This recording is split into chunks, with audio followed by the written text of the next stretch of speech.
guys. Last time we met, we talked about the elements of fantasy. Today we're going to talk a little bit more about some possible story ideas for our fantasy writing. There are a lot of different ways that we can think about story ideas. Yesterday or the day before yesterday, we created a list of possible ideas. We talked in class about some cool things that we could do to take moments that we know in life and turn them into a fantasy story. Today we're going to talk about how we don't always need to go straight into a story. Instead, we're going to try writing a summary. Now, I know you guys know how to write summaries because you've done this a lot in Mr. Carpenter's class.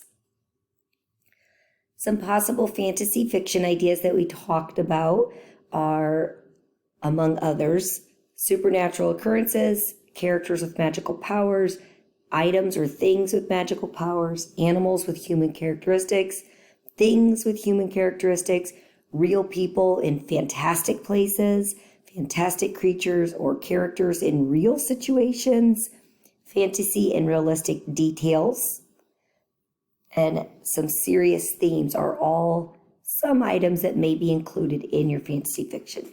Remember, even in fantasy fiction, you do need to have some realistic details. You also want to include some serious themes. Remember, the more details and the more real the fantasy can feel to the reader, the more they're going to enjoy reading it.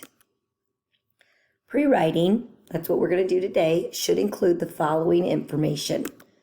You need to include characters and setting, problem and conflict, why that is a problem or a conflict, at least one failed solution, maybe a second failed solution, a resolution or how the characters finally solve the problem.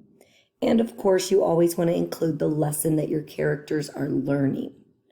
Remember, when you're writing your fantasy, when you're thinking about your fantasy, some of it must be based in reality.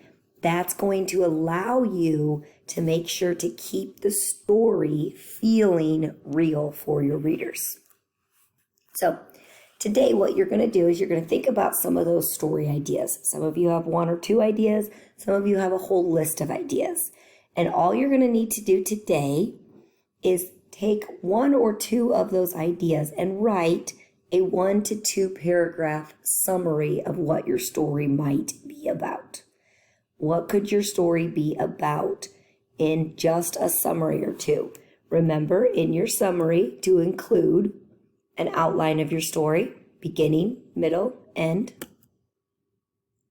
at least 1 to 2 of your main characters, a couple of different ideas for some possible resolutions. You don't have to know for sure yet. So, again, you're not going to complete any stories today. You're just going to create 1 to 3 summaries, just a paragraph or two of ideas for your fantasy story. You don't need all the details, just a quick outline, what's going to happen in the story you're going to write. So after this video finishes in a minute, I want you to, if you need, set a timer for approximately 20 to 30 minutes and write a few summaries. Once those summaries are done, you may turn them in to the assignment on Canvas. Thanks, guys.